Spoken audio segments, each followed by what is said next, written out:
for the development of a Canadian dementia strategy. Impressive, very impressive. And interviewing Dr. Hogan today, we have the wonderful Christina. So Christina Frangou is an independent journalist based in Calgary who writes about health and social issues. Her work has appeared in Maclean's, the Globe and Mail, Chatelaine, and The Guardian, among others. She has been recognized with a National Newspaper Award and 2 National Magazine Awards for feature writing. She is the 2022 recipient of the Landsberg Award, which is granted by the Canadian Women's Foundation, the Canadian Journalism Foundation, for bringing a greater profile to women's equality issues. Please help me in welcoming them both.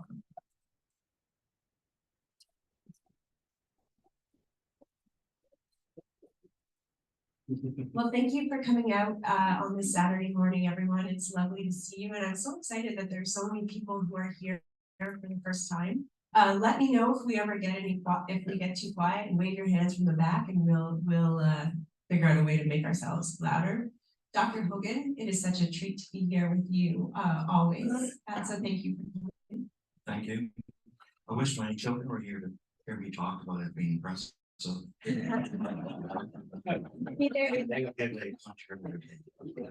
you pass us their emails, we can send it to them. I want to start. I don't know where everybody is in their journey in this room, but I wanted to start right at the beginning for many people. And this question of I forgot something. What is normal memory loss, and what is a warning sign of dementia? When should people start to get concerned? Well, we all do forget. And on a daily basis, often we'll forget 1 or 2 things a day. Usually though, the memories come back to you if you get a cue, like comes sliding back to you. I don't know if you've had that experience. Like that, the big conversation, not catching what it's about. Then someone will say some detail, which is not really important, but boom, you recall everything. It becomes a problem if it's happening repeatedly.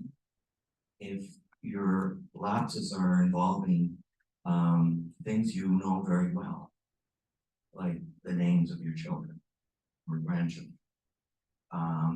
If it happens frequently during the day, and if you start losing the ability to do tasks that you've done well for many, many years, like you're driving a car in Calgary, and everywhere you know and you get lost, that clearly would be a concern.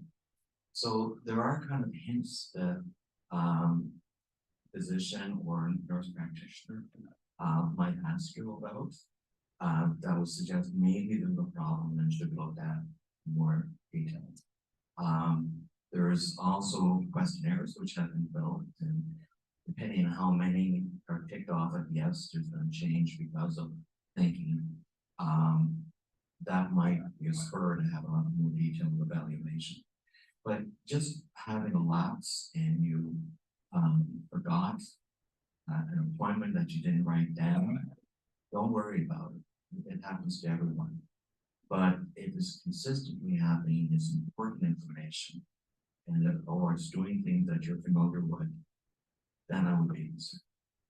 And if you have worries, you could also talk about it with your family, friends, your spouse, your neighbor, your partner, and say, do you have any concerns about me? I'm wondering about it, and just see what they respond. Often people say, well, your memory's just like mine. Now, you'd like to take that at face value, but what if they have a memory? But I think you can talk about it and see if other people believe this. I think that is sometimes a hard thing for people to raise with people around them, that I'm getting worried about this, or should I worry about this, because they're very concerned about what might come if there is confirmation that, yeah, I've noticed this in you. But you encourage people to start speaking with people, their loved ones, about memory issues. Yeah, I think you're better off acknowledging the problem, talking about it, than hiding it. I also think it's better to kind of integrate this concern, have a look at it in your life, rather than trying to isolate yourself from your life, because you're worried about your thinking and your memory. So yes, I think we should definitely talk about it, be open about it.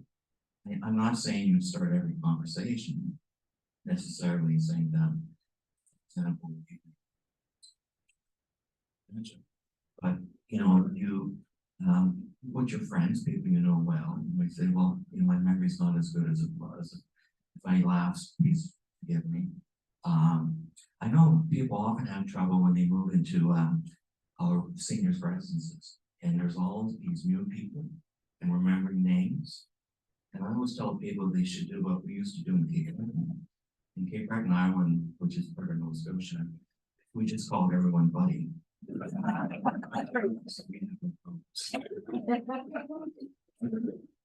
I want to talk a little bit about some of the terms that are used. I definitely see mild cognitive impairment used a lot more in news coverage, especially as it relates to some of the changes in this field. So can you tell us the difference between mild cognitive impairment and dementia? Yeah, it's getting more and more complicated as it goes on. So I also often, there's a diagnostic manual that's been developed primarily for psychiatrists called the DSM-5. That's the latest version. And if you look at the DSM-5, you don't see the word dementia. They use a different term. The dementia, they call that major neurocognitive disorder in the manual. And for mild cognitive impairment, the term you mentioned earlier, they call it mild neurocognitive disorder. And if there's interest, we could talk about it in the Q&A and why that happened, why the changes occurred. The other thing that's happened, this is just background information, is that there's been a split now between dementia, where there's fairly objective, obvious evidence of problems, and biological diagnosis of a condition like Alzheimer's. So we've developed, and I'm talking about generally, not me personally, but generally, we've developed the ability to look for the biological hallmarks of Alzheimer's disease, what we think is causing Alzheimer's disease in people's brains long before they might pass away. Because formerly, confirmation required an autopsy and examination of brain tissue under a microscope. So you can get scans, you can get a lumbar puncture and analysis of fluid, and you can say the person has biological evidence of Alzheimer's disease. And you might have no cognitive issues at all. And you probably may never develop any cognitive issues. The hallmarks do become more common as we get older. It also is more common as we start having cognitive issues. But it's not clinical diagnosis. It's sort of useful in maybe determining a particular cause. And if we have effective forms of preventive therapy that we wanted to restrict only people who might develop Alzheimer's disease or another type of dementia, then it would be very useful. But in itself, I think you have to be careful when you read reports about blood tests for Alzheimer's. Blood tests is for the biological changes which might be associated with clinical problems before mentioned. But there are many people who have a positive test, do not have problems. And even if you follow them for a number of years, will not develop problems. So you have a blood test, it may just induce worry, concern. Every time you have a lapse, normal lapse in memory, you say, oh, this is the start. So you got to be careful with this. There was a report last week or two carried widely in the media about a blood test for Alzheimer's disease. So blood test for the biological basis of changes we can see with Alzheimer's. But it's not a test for Alzheimer's. And kind of the most important part of it is that it's a blood test. Formerly, to have more of an adequate feel for that, we'd have to have another function or particular type of thing moving forward. Well, I wanna follow up on that and ask about the importance of getting a diagnosis. When is it important to go to your doctor and seek to see if you can get a diagnosis? Well, we often get. Yep. I'll stand up there. Okay, can you hear me now? All right, higher? Higher?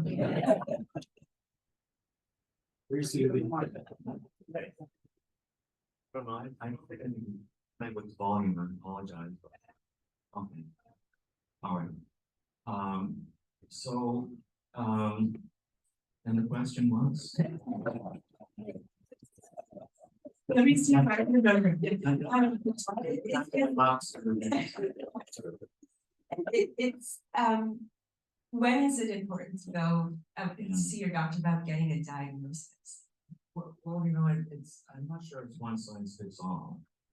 I think, we often get fixated on whether there's, a drug that might cure or prevent progression of the dementia. There are many, many other things that are important to do early on, like, advanced planning, like the will, personal directive, during poverty sharing. Thinking about where you want to live, your dad best, so you can live as full a life as possible, even if you do have some thinking issues. Making sure that there's a person identified that would be able to help you with maybe various tasks or driving, because driving becomes a big issue as you develop a dementia, particularly if it's a progressive one. So I think if you're very worried, it's probably reasonable to be seen, because hopefully you will be reassured that there's no. If you start having lapses which are placing yourself or others at risk, like you're making financial decisions and losing lots of money on the stock market, and that's going to have a potential impact on your partner, clearly that would be very important. But often when it's important will be so. But I think when there clearly is objective changes, is we need to kind of get started on the advanced planning, the adaptations that we would all have to face, and also what our concerns are, psychological factors are, worry about it. Those things would all provide.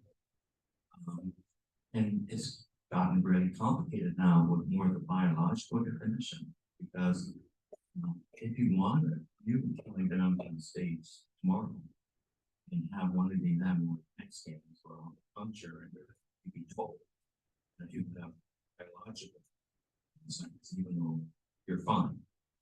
So I did notice some lapses.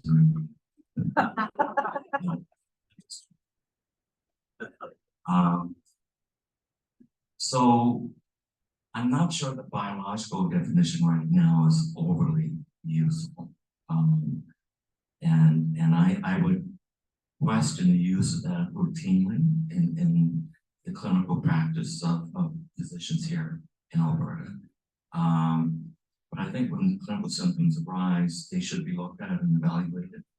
And your primary care practitioner, whether a physician or she might be a nurse practitioner, you have to bring it to their attention. It's not recommended that we routinely screen, but if there is a hint that there's a problem, they should be looked at. Now, I should mention the hint sometimes arises in the person's office, the doctor's office, for example. If you've had a very patient or client who's been very reliable in turning up for appointments, starts missing, or there's the very difficult and repetitive phone calls to kind of clarify simple points with that individual, that your staff, working with you can report on, that would be a clue. Maybe I should take a look at this. And when you evaluate an individual, the primary job is to talk to the person, understand their perspective, but it's also recommended that you talk to someone who knows them well, see if there's been changes in what they see and what they feel might signify an important change. So getting back to your first question, when there's overt clinical signs, the person should be evaluated. Or kind of a biological, I'm planning for my next 100 years. No, I don't think I would suggest having one of these biological measures done, at least at this point in time. And then so if someone comes to you and they get a diagnosis, I think a lot of people are afraid to do that because they're worried what it'll mean for their license, maybe what it'll mean for their health insurance or their travel insurance. What does that mean for them when they're given this diagnosis? Does it affect their license, their insurance?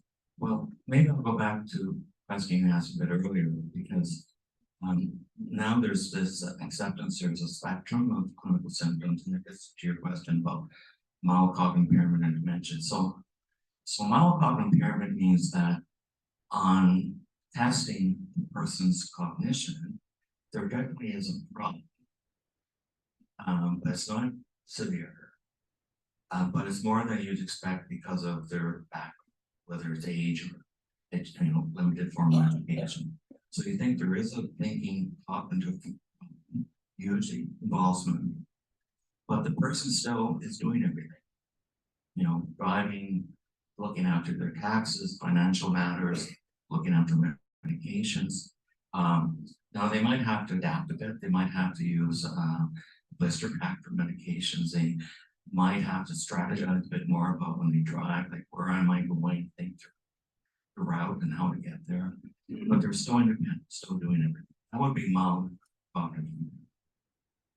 Now, if it progresses to the point where it's changing your life, that you can't do things that you formerly did very well, then you move into the dementia sphere. And usually then the cognitive issues are more overt, more obvious, more detectable. So when I would see someone who's at the mild cognitive impairment stage, I would say, well, I think I would look at kind of pre-planning. You might do this to minimize your risk of depression. And I would say that I would want to follow you because people with mild impairment are more likely to progress to a dementia as compared to people who have no problems at all. You want to follow them. If they have a dementia, you definitely would want to start involving, with the permission of the patient or client, someone who knows them well, who has their best interest at heart. And identify that person, see what they're doing now to help, what they can do. And you will start mobilizing community-based resources, like maybe home care, depending on the need. And down the road, usually a number of years down, you might be thinking about a move into a communal setting, like supportive living or long-term care. But you start mapping out a more detailed care plan. And that's should happen. And for that would be looking at medications that might be used. But I just want to, one thing I'd like to get across is that caring for someone who has mild cognitive impairment or dementia doesn't just come down to looking for the pill that's going to eliminate it. That's not it. And medications we have and will have really have modest benefits, and nothing that I'm aware of now or on the horizon is a cure. I think one of the things that's hard for people is when this diagnosis is made or a diagnosis is made and you bring in family members or loved ones to help support you. The person who has a diagnosis can very easily get pushed out of the conversation. And so do you have advice for people who have been diagnosed or their family members about how they can have center the person with the diagnosis in these conversations from the very beginning? Yeah, I think, as I said earlier, while some things may have been lost, much remains. And a person is a person, should be involved. And for example, when I would see someone in practice, I would always make sure that I would have time alone with the individual, as well as, you know, talking to their family. And this should be done with their permission, their knowledge. You're not kind of in a way gossiping about the person behind your back.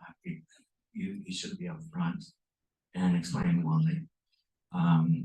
Also, I think it's useful involving someone who knows them well, that you trust and respect. To start a conversation, for example, about things like driving.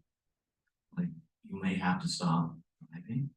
When would that happen? Kind of, you know, set thresholds or milestones that say maybe I should think of hanging out the keys. Another thing I would like you to remember is that most of us, like 80%, will have to retire from driving at some point for a variety of reasons. It could be eyesight, you know, it could be problems with arthritis, it could be because you have a stroke, it doesn't have to be dementia, but most of us will have to stop driving.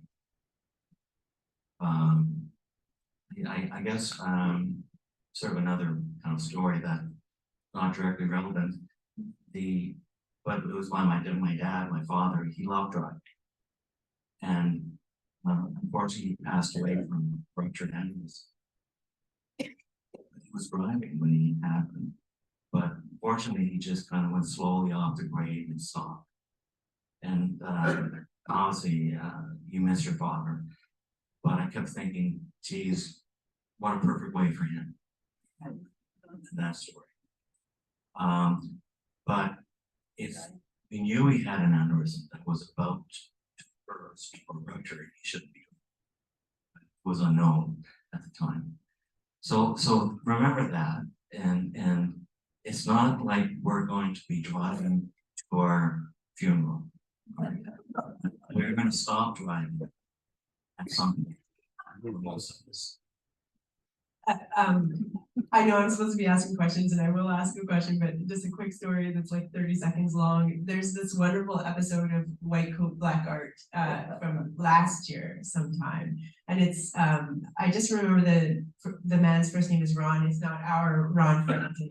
It's a different Ron who was diagnosed with Alzheimer's in his 80s. You know who I'm talking about, right? And his first indication was he was having navigational issues in his car, and so he had to stop driving. But so then he had been a broadcaster his whole life, but didn't have a university degree. So then he went and got a degree from Western after his diagnosis. Yeah, I love that story. He's a great interview. So what advice do you have? Sorry, I'm trying to read this question. So what advice do you have for families as they're start on this journey and they're working with health professionals? Hopefully they have a good family doctor or a regular family doctor. What advice do you have for them about how they can best work with their medical providers to you know, be as helpful as possible to their person and or themselves? Well, I mean, obviously, I think first would be that they're known to the practitioner and that they're involved in the kind of assessments and planning, you know, for the person's in a respectful manner, respectful of the person living with dementia. That often it's helpful if things are written out, you know, particularly when you're involving multiple people, and the person who might be accompanying the individual to an appointment may not be the only family member who's interested or involved. The things are written down, at least in bullet form. You sort of have an idea of the way forward and what might be done or what's planned to be done, and when the next follow-up visit might be. these, so you might want to get it written down. And definitely for families, I would encourage you to give space for the person in your family with the cognitive issues to express their wishes, thoughts. And you don't have to contest every issue. Like if there's a disagreement and it's not important, sometimes you just let it go. Clearly, when it's important, you do come back. You might have to intervene for safety issues, safety reasons. But give space, to the person who suffers from cognitive issues. I think that's awesome. And really care is a partnership. It's a partnership of the individual, the practitioner, practitioners, maybe what it has, and the family. And while numerous members of the family might be involved, in my experience, and also, what research has shown, usually there's one person who's a primary care, and make sure that they clearly are involved. You sometimes get in these awkward situations of a position where the person bringing the person into the appointment is not the person who's living with the individual. It might be a child, and that's why often kind of writing things down is important, but I always feel more comfortable if I have a personal contact the individual who's caring, rather than having it presented to me by a third party about how they're doing. And you do have to look after and be concerned about the health as best you can of the caregiver. Because if they burn out, it doesn't help anyone. And you end up with two people burning out in a more complicated situation. I'm just wondering if there is a real benefit to having a combination of in-person and virtual visits for this, so that you get to see them in their environment. Yeah, but also there's still a place for home visits, and you get such a different flavor when you see people at their own home, their domain. When you come into an office, there's sort of a power dynamic. It's my office, but you go to a person's home, you're the visitor, you're the guest, but also you see things that aren't clearly evident, maybe from a conversation, even if you do a thorough history and get a lot of detail. You see what the physical environment looks like, get a bit of sense for the social environment, who else is in the house. It's amazing how often sometimes you find out that nephew is living downstairs and you had no idea, didn't know, it never came up. So you often learn a lot, and also you can look at, for example, medications being used, and if you're concerned about how well the person's taking them, you can count the pills to see if they're going at the right rate. So a lot of things you get from home visit. But I would broaden a little bit what you said. I think virtual visit and based visits. I think you learn so much, and trying to have a mix is good.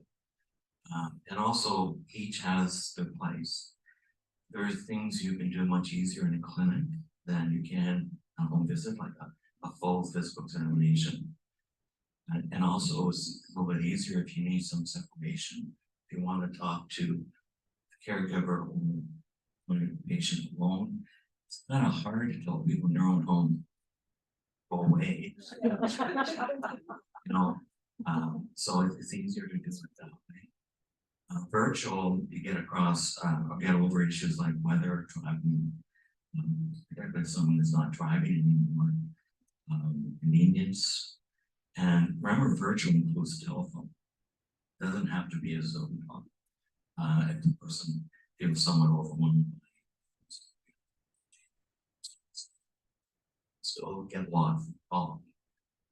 But one thing with again, sort of story is that if you do like a thinking memory evaluation over the phone or on a Zoom, you don't know who else might be in the room, who else might be coaching the person, and whether they're going to like writing the words down or So if it's not as good as new person. So you also have to keep that in mind. That's also not advice you're giving about coaching. I feel like we talked so much about social isolation since January 2020, but it's been a long-term conversation in geriatrics, for sure. And it's, even without COVID, there is a tendency for someone with a diagnosis to become, a dementia diagnosis, to become more socially isolated. And so what advice do you have for families and people with dementia to give them tools to prevent them from becoming socially isolated? I mean, social isolation is an epidemic in our society, and it affects all ages. You know, and people with dementia, people without dementia. And you probably know in the UK they have a minister for social isolation. How to deal with this problem. And getting back to, and I'll move on to your question, but getting back to the question about virtual versus in person, they're very different. Like, you know, I find an in-person interview so much more rewarding. I get so much more information. You know, probably because you pick up nonverbal cues better, as compared to a virtual. And you can be quite isolated, though you might be virtually very active. A very clean spot where you do your videos, right?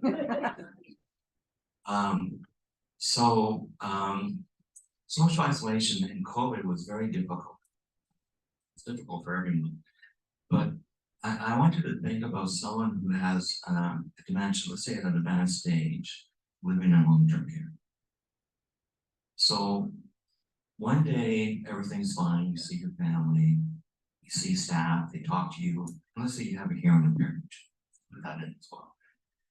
The next day, you're told, don't leave your room, stay in your room. I'm closing the door. And when I come to see, I'm wearing a mask and I can't lip read anymore. I can't understand what you're saying. And where's my family? Where's my daughter? Where's my son? Where's my grandchildren? And remember, you're at this scenario, this persona is a person with advanced dementia, and we'll have trouble understanding, and also we'll forget. The next day, like, what's going on? I haven't seen anyone, you know, I'm isolated. And families are very important, whether it's supportive living or long-term care, as they see things about their family member that other people may not notice. They an early alarm system. They also provide that extra little bit of care that staff may not be able to because of time pressure or because they just don't know this is important for the individual. And all of a sudden that's gone. So it was a very horrible time in long-term care facilities. People in general, but in particular people suffering from dementia. And I think we all have to realize that. There was an attempt to accentuate the use of virtual communication, but it's not a full substitute. And with advanced dementia, it gets very difficult because the person is confused by these tablets and computers, and most, you know, it's like a TV show. You're not sure it's real, it's not. So it wasn't a full substitute. It could not fully replace that. And what was seen in facilities for people, particularly for people with dementia, is that there was an uptick in the use of drugs we use to control responsive behaviors, because they weren't getting the assistance from their family, and recreational activities in the facilities were often closed. So there was an uptick in the use of these drugs to control these responsive behaviors, which was something up. Even though there have been years of slow decrease in improved use of these drugs, and it went back up. And the big question now is it going to stay up? Because there's something we call prescribing inertia. As you start a drug, you tend to keep on the drug, you know, and that's on part of both the prescriber, often a physician, but also because the person themselves or the time, I say, geez, I think it might be helping, and I'm afraid to stop it now. So we'll have to wait and see what happens with that. I think we're social beings, and I think it's important to keep our social contacts. And those social contacts, as much as possible, should be in the flesh, as well as text, virtual, or one of these alternative manners or ways. Well, it was funny, my children are of an age where they lived through telephone moving into the computer generation. Mhm. And early on during the telephone was ringing constant. And I kept having to negotiate with my daughter or my son while they were holding the phone talking to their friend, who obviously had much cooler parents than me. And they were, allowed to do this, and why can't I do this? They can't. And then all of a sudden it got quiet because people started using computers, text, and all of a sudden the noise stopped. But it made you wonder what's going on. And even though at the time we left the computer in kind of open areas, you can't watch over someone's shoulder computer 24/7. You always have this question, what's going on? And the amount of time people now spend, younger individuals in particular, social media is just amazing, isn't it? Like hours a day. So I forgot the question. I was asking if there's anything you suggest families do to try and prevent social isolation, like undesired social isolation after a diagnosis. It's important to involve the individual. So integrate, don't isolate. Keep the person involved. I think that's really important. And also try to make the engagements pleasurable, not just work related, if you know what I mean. Like with celebration, go to the celebration, like someone's getting married, a new child is born.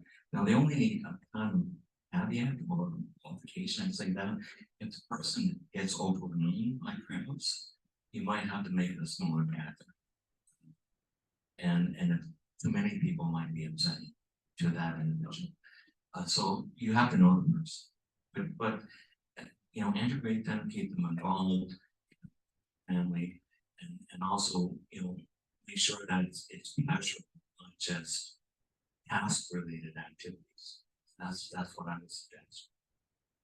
And if you notice me looking at my watch, it's not because I find Dr. Hogan boring, but because I want to cover a certain number of topics before we open it to questions for the audience. And we're in our last sort of 10 minutes here, and it's really important that we talk about the state of treatments and research right now in dementia. This is an incredibly exciting time, but it's also a complicated time. So why don't we start by talking about where we are with medications that are available now in Canada for dementia and what you find helpful? Well, they're up to this year, there's been really no movement for 30 years. But we are, in the sense that the drugs we have available for drugs that date back to that time. That's what I meant. But this year will probably be, we'll see the approval of new medications for Alzheimer's disease. I'm going to go into some detail on, and I'll try to kind of clarify points if required during the Q&A. But before I start, I just want to make a couple statements. The new drug or drugs are not a cure. 2, they're not available yet. B, once they become available, they're going to be very difficult to use and only be restricted to a minority of people with cognitive issues. So it's not like a cure-all is out there that you will just be able to pop a pill, take a vitamin, and it's all gone. It's not that easy. So the new class of medications that will likely be approved are antibodies directed against amyloid protein, one of these hallmarks of Alzheimer's disease in people's brains. And these antibodies, when given, can remove the amyloid from the person's brain. And without any doubt, the amount of amyloid in the brain will go down. there are a number of these antibodies, and they seem to vary in how well they work. So it's not like the whole class of antibodies work. You have to look at each one separately. There is one that has been approved in the United States for routine, or let's say clinical use. And I'll try to explain how it's used in a minute. And it's being reviewed in Canada, and I understand it's likely going to, the decision will be rendered in the spring, and I suspect it will be approved. It's been approved in Japan as well as the United States, and it's being looked at as well in Europe, for example, United Kingdom.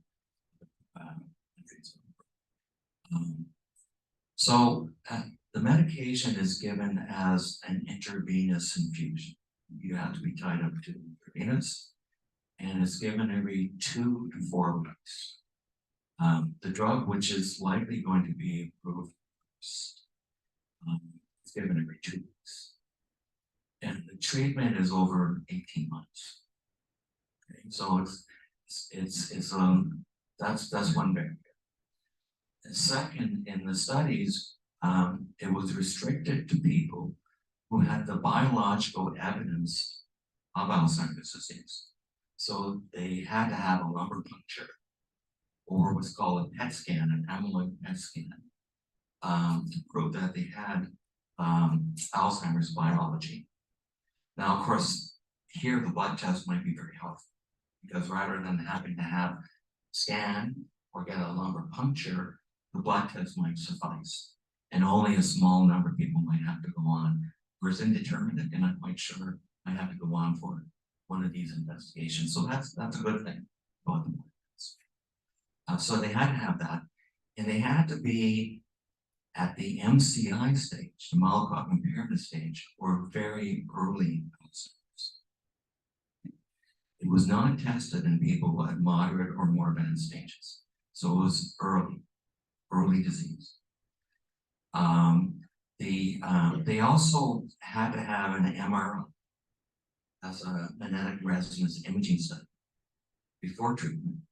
And in the first year of treatment, had to have 3 more MRIs done, because the drug carried a risk of swelling and bleeding in the brain. You had to monitor for it, and also exclude people who would be at particularly. There was also a blood test that seemed to indicate that you're not likely to respond and are more likely to have bleed, swelling, and has been recommended maybe that should be done. There's also consideration that people who take blood thinners maybe shouldn't be using these drugs because of the bleeding risk. And blood thinners are used a lot now, for conditions like heart rhythm, what's called atrial fibrillation. So you're already kind of weaning out a lot of people who might potentially benefit from these new drugs.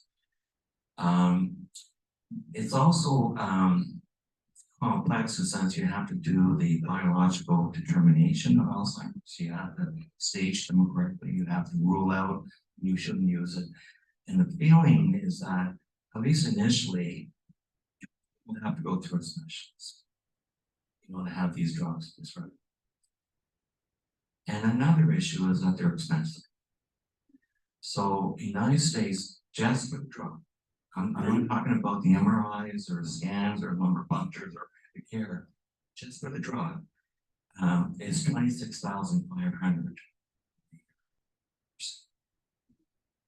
And even though it's covered in the United States by the Medicare plan for seniors, older adults, a typical Medicare recipient would still be spending about 20% of their income on the drug if they were on it.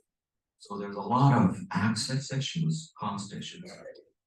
Now in Canada, we have long wait times for MRIs. Anyone have to wait for an MRI? Okay. So I just checked this morning with the average, or not average, but when 50% of the MRIs are done once I request it, like as a physician, I say, I want an MRI done. And when do 50% of people have this done? of the head. And it's 13 weeks. Now, 3 months. And the target is 1 month. That's what we should be doing within a month. It's a strange system. And this, depending on the volume of people who might be treated with this drug, this is going to strain that even more. And if anything, you would expect that would probably extend that wait period. Canada is very underserviced for things like MRIs. And it's been estimated that we probably should invest $1 billion over the next 3 years just to catch up. And then you have to keep up. That's just for the infrastructure, for imaging technology. So we're not ready for widespread use of these medications. I'm talking about the healthcare system. So you can see use of this drug is going to be difficult because once it's approved, which I think it will be approved, because I think in approval they look at whether the drug is effective and whether it is reasonably safe. I think it'll be approved, and then we have a whole series of questions of how to use it. That the answer is not immediately evident to me. Now I want to talk about how effective it is and also a little bit more about this. So it's not a cure because people treated do not get better. They continue to decline, but at a slower rate. It was about over a year and a half, 30% less decline on the main test they did to evaluate response. And there was an interesting article that we were talking about that tried to equate it. Well, how much of a benefit is it? And they compared it to the ABC grades in school.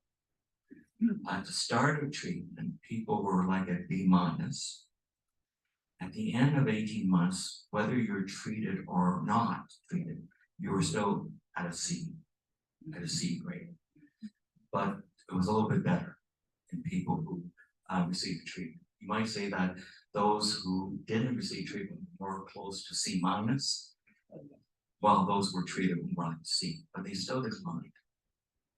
And trying to put it into kind of a terminology that also might be more understandable, it's been estimated that that would be about 2 to 4 more months of a less severe cognitive impairment if you're treated.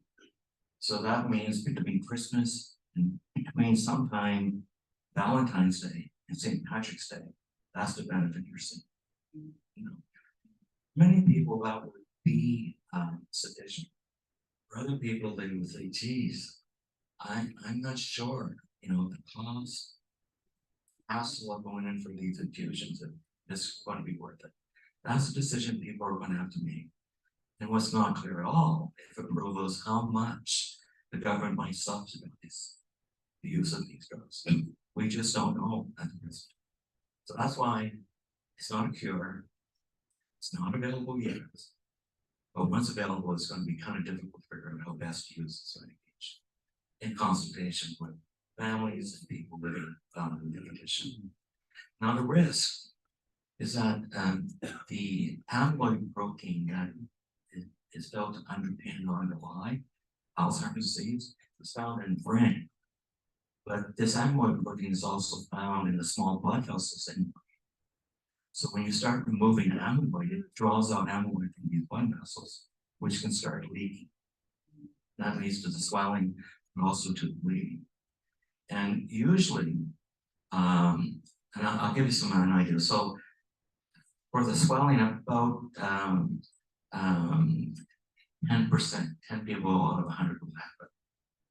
And the bleeding, about 8 people out of 100, or 8% will have it. For most, they're not aware of it, it's not a problem. Small number will have symptoms like headaches, but there have been reports of people dying from this complication. They have a massive bleed and die, and that's why you have to be careful using it with MRIs and monitor them very carefully for symptoms, but also changes on the remark. So that's the main risk. The other major side effect was a reaction when you got the infusion, particularly the first couple of times.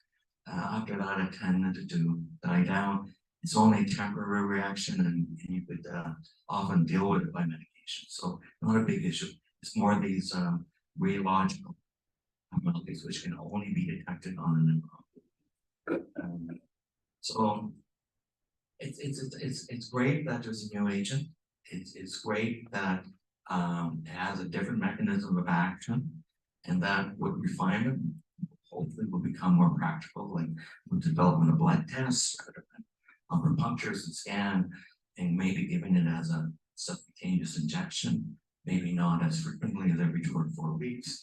I mean, there are things that I think will improve and make it more feasible to use the drug. And also hopefully that the cost will be coming down because other companies are developing their own antibodies. And if there's competition, hopefully that would help drive down the cost. So it's hopeful, but tomorrow it's gonna be difficult. Thank you for that. We've talked about this before, and you give such a wonderful explanation of how this works in reality, and so thank you for that. And so we're going to open it up to questions from the audience now. And so if you wanted to line up at the microphone and ask your questions, or if you were someone who has mobility issues and you would rather ask from your seat, just put your hand up and someone will come over and find you.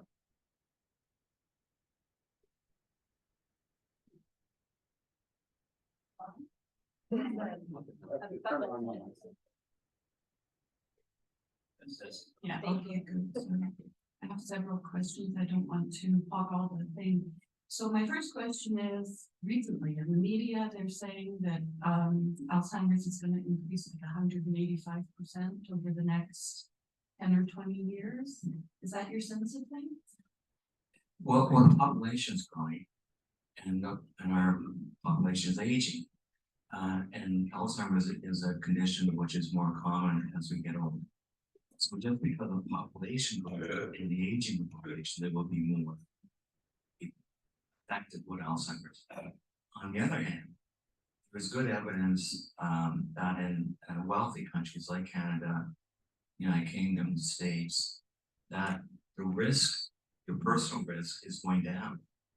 So if you take 100 people, 65, 75 and over, there are fewer people developing Alzheimer's disease than was the case 20, 30 years ago. But that's being overwhelmed because of population growth. It's going down, it's felt because of better education.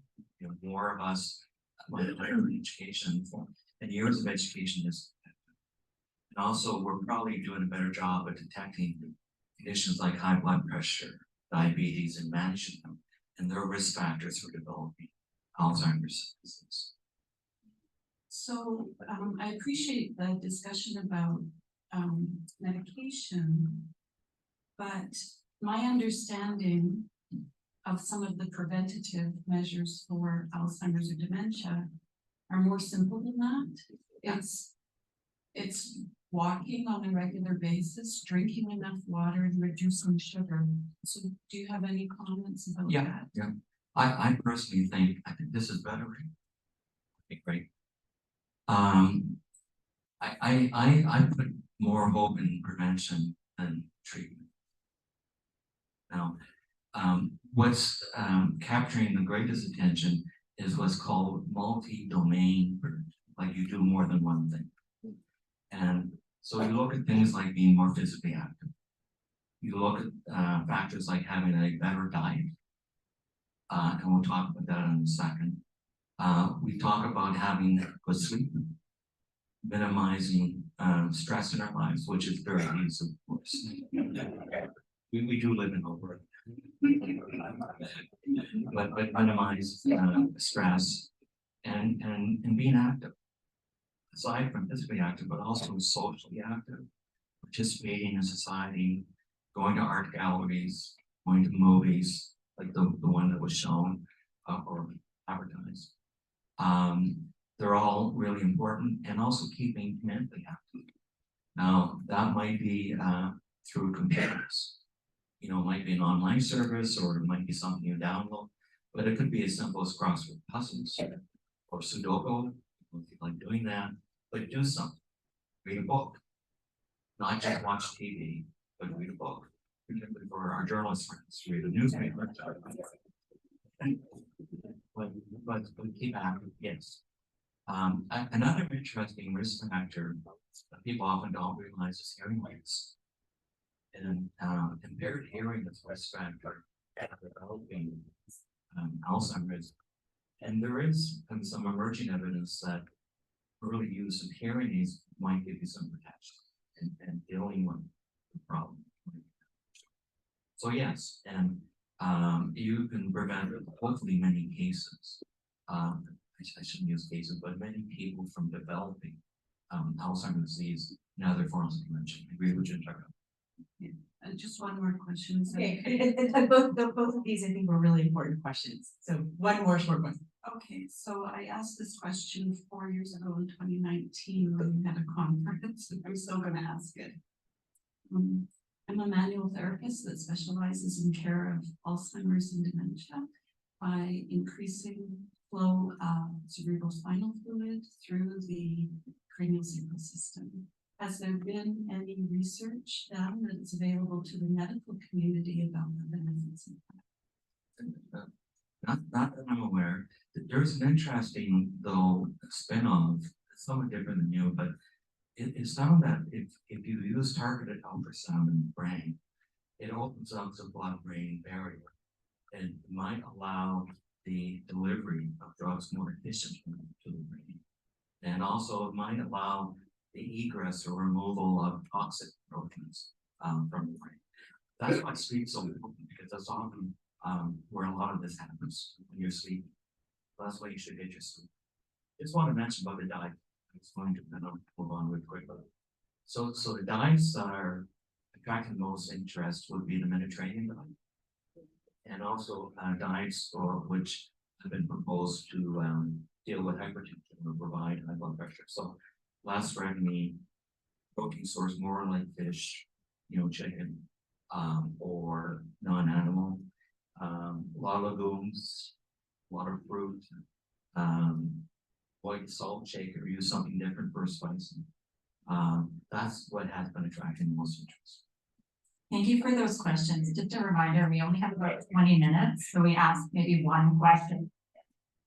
It's almost like we're doing Saber. Yeah. Thank you for doing this, guys. Really appreciate this. Real quickly, is there any stats out there too for the earliest known person diagnosed or diagnosed for this, and how long can you have this before you start exhibiting symptoms? Okay, so the thinking, the sort of the biological changes probably predate any overt clinical features by 20 or 30 years. Wow. Goes on a long time. And by the time we diagnose it clinically, the brain is already unfortunately pretty damaged. Which also might explain the limitations of the treatments we have available. About 95% of people with dementia and Alzheimer's in particular would be 65 and over. It does occur at earlier ages. I've heard of people maybe mid-late 30s. I've never personally seen someone that young. To me, early onset would be like in the 50s. I definitely have seen people in their 50s. I can't recall anyone in their 40s that I have seen, but realize I'm a geriatrician. So I have sort of a certain group of patients I see, but I have not seen people in 30s and 40s, but definitely have seen people in 50s and a fair number in their early 60s. Last one, I promise. If you had to take one supplement, what supplements do you take or recommend for preventing dementia, specifically Alzheimer's? I wouldn't take a supplement. I look at my diet. I think taking food naturally is so different than taking a supplement. So I would look at my diet. Thank you. For somebody recently diagnosed with dementia, you hear and read a lot about the benefits of stimulation, anything from socializing to reading to puzzles to. Is there any scientific research done on that, and how much of a difference that can make at different levels of that kind of stimulation and also maybe physical stimulation. There has been definitely research done and showing benefit. Can give you a numerical number, saying like 10%, but it's beneficial. And advises do something you like, because that means you're gonna do it. You know, for me to prescribe doing crossword puzzles when you hate crossword puzzles, that's not it. But if you like going to movies, if you like art galleries, if you like museums, and that's really what you enjoy, that's what I would do. I've heard of online art appreciation, this is dementia, where you look at the beautiful paintings and then have a discussion group, what it means, what are they trying to convey. All that's good, but do something you like. Thank you. Thank you for your time, I really appreciate it. My question is regarding cannabis oils. So cannabis oils is now becoming quite a thing for seniors in inflammation, pain, those sorts of things, rather than going chemical for some of their ailments. Do we have any tag or any concern with the use of cannabis oils with the memory loss of cannabis oil? We all seem to think we're supposed to get a little bit more lazy when we're on that oil. Is that going to give us more dementia? Do we have any sort of correlation on that? Yeah, I don't think it's will increase their likelihood of dementia. The flip side is it beneficial, it's not so clear. And sometimes people have used cannabis as a way to treat particularly responsive behaviors when someone's quite anxious, for example. The only thing I would say that if you use it, I would definitely look at agents that are mainly CBD, not THC. But THC is the thing that gives you the high, and it might be disturbing to someone with dementia. The CBD is more common. And I would kind of opt for that if you try. And do it with your eyes open. If you think there's benefit after a reasonable trial, let's say you can use it for anxiety, let's say 2 to 4 weeks, and probably more like 4 weeks. And if it's beneficial, that's fine. It's not helping my persist. That's the only thing I would tell you. Good, thank you. Thank you. So my question is, in the first step, I think I heard you say, go see your GP, correct? So your GP, assuming that person is a knowledgeable doctor, refers you to somebody else, correct? Not necessarily. When people looked at care of individuals who have cognitive issues, still that most of the care could be provided by a family physician or nurse practitioner. Now, they should have access to a specialist if the person wants, for example, a second opinion, if they need some advice about how to manage this or whether further evaluation is required, particularly if you don't think it's Alzheimer's, you think it might be a rare form of dementia, you often might get a referral then. The difficulty though is that primary care seems to be falling apart. You know, and that's just not an Alberta issue, that's kind of across the country.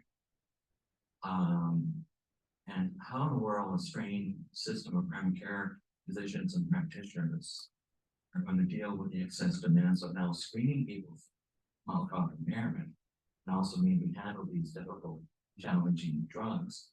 I don't know. But then we don't have enough specialists either.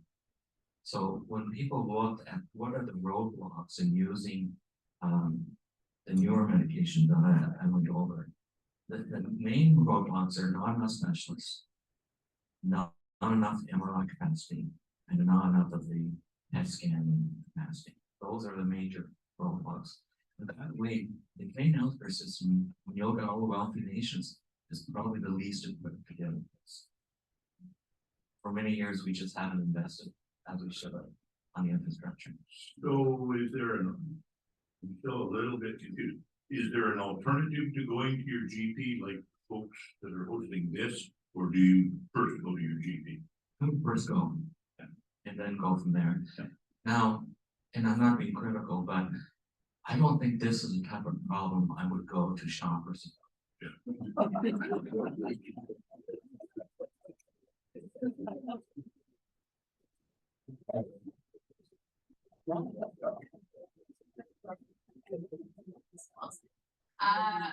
in terms of advice that you might have for caregivers, how would you have conversations around an individual who has been moved into senior living to help with an Alzheimer's diagnosis? And the conversations that come up around staying where they are because it's providing the best care versus really wanting to come back.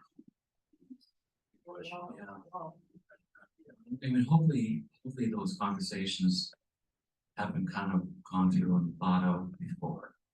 But I realize that some will come up afterwards, but usually a move into designated supportive living or long-term care arises because the person's needs are excessive. And then one person, even with the assistance of home care, community-based services, would be sufficient to deal with it.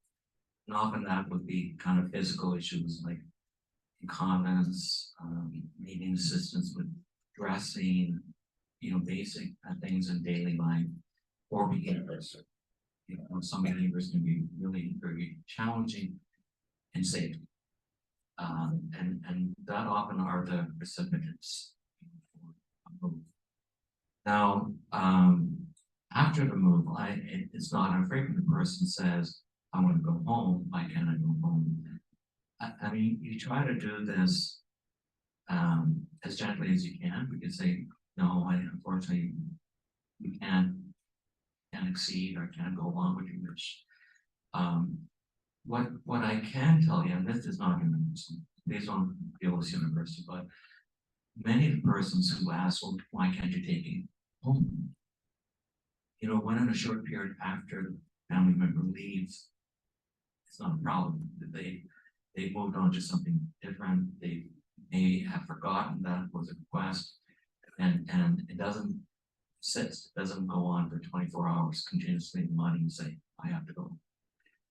Generally, I mean, there are some people who are desperate. And that's why you try to allow people to age in place for as long as possible.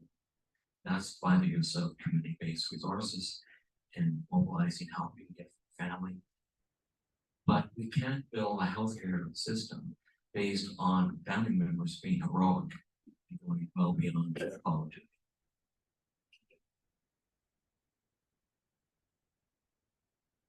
Hi, my question is, you spoke about being very open around the individual and including them in conversations.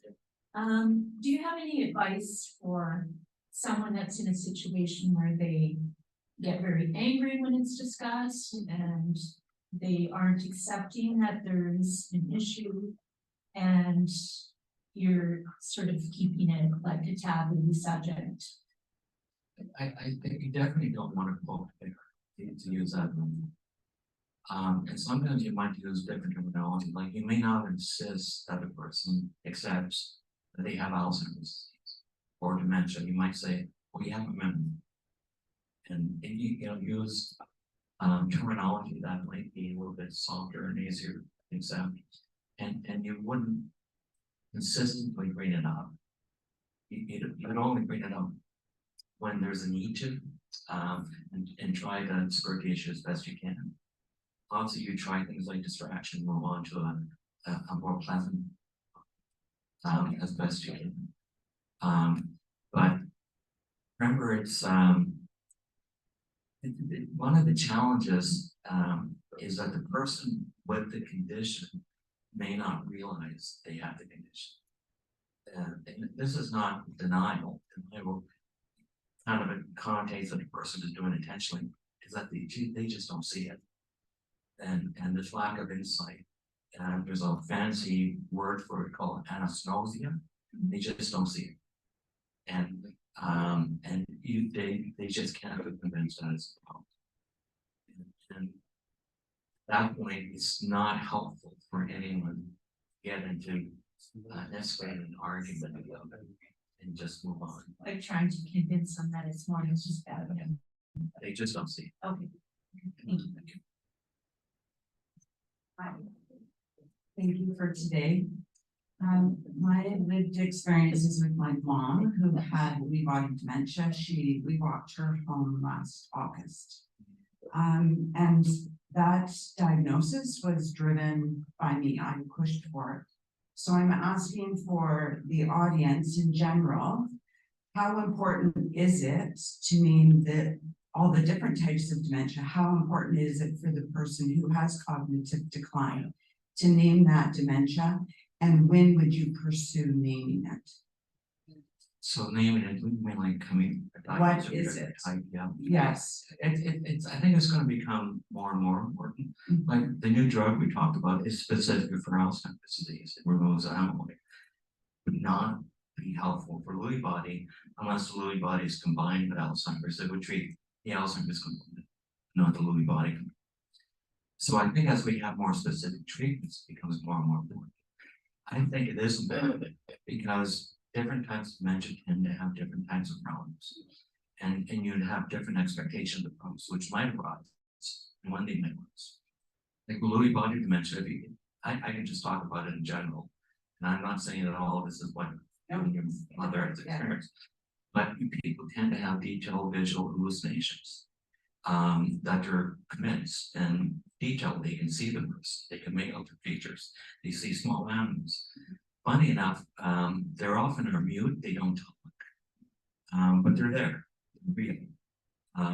They also tend to show more fluctuation hour to hour, day to day, and than you see normally. And they also develop features that look a bit like Parkinson's disease. Not so much the tremor, but more the rigidity, posture, slowing walking speed. And then there's an interesting if you're not experiencing it, I should say, sleep problem called REM sleep behavior disorder, where people, normally when you dream, by the way, you can't move. When a REM sleep behavior disorder, you act out your dreams. For reasons not clear, often the dreams are unpleasant. You're fighting someone off, and they'll be thrashing around. They might be speaking in their sleep. They might injure themselves. They might injure the bed partner. They sleep with someone. So that's another major thing you look for. So those things are important to know because then you will inquire about those things. And there are different approaches for different problems that might be beneficial. So, for example, the REM sleep behavior disorder, sometimes if you're lucky, it responds to melatonin. You can try that. So, so that's why I think classifying particular type is useful. And I could do the same kind of analogy with temporal or other types of dementia. Yes, and so as the public, is there any way that we can try to encourage or speak to just making it more aware for people to encourage that diagnosis? Yeah, I think I mean the Alzheimer Society probably was they acknowledged and included as part of their education for the public and talk about the different types of it. I think it's important to point out that everyone's can have a different type of dementia. Everyone's unique in their own way, but also as to what's underlying dementia can be quite different. From Mary to Susan to John can be very different. And there's worth in knowing different costs. And I think it's become more and more so as we develop specific treatments for particular types. Yes, so I got mom's diagnosis by working with her GP. I just kept saying, Alzheimer's is not my mom. That's right. Yeah. Thank you for that question. There's time for just one more. Apologies. Feel free to email and call Alzheimer Calgary after if you want to ask some more questions. Thank you again for the talk today. I just have a quick question circling back to the community services. We're on a 5-year journey with my mother. We tend to find community services don't seem to target Alzheimer's or dementia. And the examples, although they want to provide the service, the example we use is for the social isolation, we'll bring them into one of the, my mother lives at home, but one of the care homes to socialize, and we'll have the driver pick them up. And when we respond with, well, a driver showing up every day who she doesn't know to pick her up and take her somewhere will stress her out. So that's not a service that seems to fit into our model of servicing. But there isn't any other service available. I don't know if you have any suggestions on how we can influence that or different ways to look at it, but we really struggle with those services that are available, not actually fitting the needs of people with Alzheimer's. Yeah, and just before I think we do one more question. It's just what I'm interested yeah, I think what you need from community services that often you don't encounter is flexibility and creativity. And kind of thinking it through and how best to individualize that support is needed. Now in home care, there is a dementia care team that would have maybe more experience and background and awareness of what's available. Day programs are very good, very supportive day programs, but it's not for everyone. Some people just don't like it, you know, it's just something they don't want to do. And sometimes, for example, it might relate to as simple as gender. Like most people attending day programs are, they represent people who tend to develop dementia, particularly Alzheimer's disease, who tend to be older women. So an older male who's particularly younger just doesn't fit in. You know, the activities they might do just doesn't seem to fit what they would like to do. But I think you really need more creativity, more flexibility in thinking it through how best to provide that service. It's tough in a city, but can you imagine what it's like in rural areas? I wish I had a magic wand I could wave, but we talk about individualized care, but we have to walk it. I really think that's important. Thank you. Thank you. Thank you, Dr. Hogan. Today and through things I've learned over this last month, that socialization is really important. My mother is not wanting to participate with those types of things. She's quite a homebody, and I'm just wondering what other suggestions that she could participate in that maybe wouldn't be going out and going to museums or going to be with other people. Is there any activities she used to like? Maybe still likes where she would go out and socialize and meet people. He did volunteer at bingo for a long time. He's not. That stopped at COVID, and then he doesn't want to. So, yeah, he used to volunteer at bingo. They used to. I used to laugh at the non-smoking section. I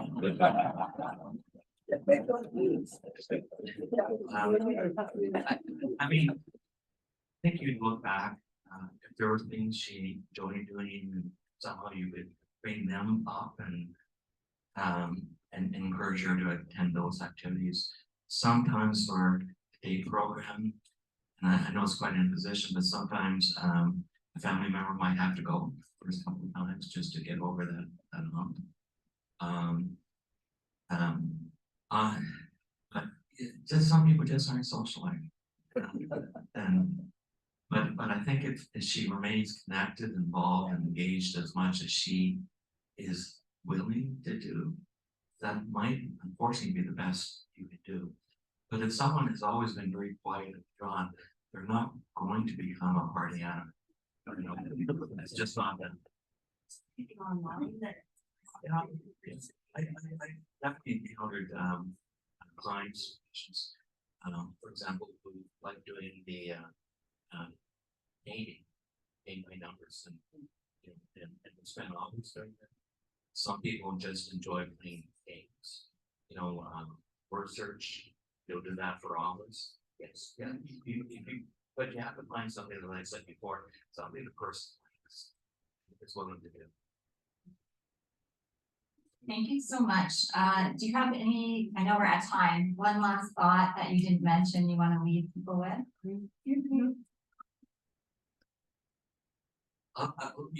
But it had to be real quick. Yeah.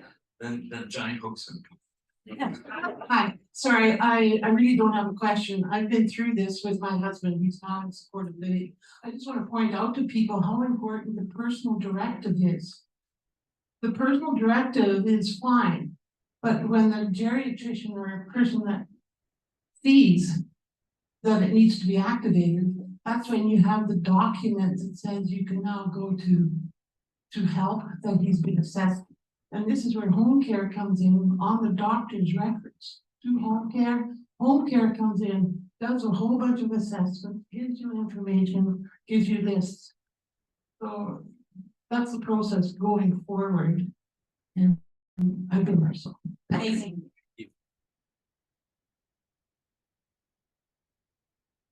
I think, personally, the most important thing for me, I have to go get my car washed. And hopefully someone can do that today. Now there's gonna be a line. You better run out. Well, a huge thank you. I always learn a lot from these events. I'm guessing, did everyone learn something? Thank you for the. Have a seat.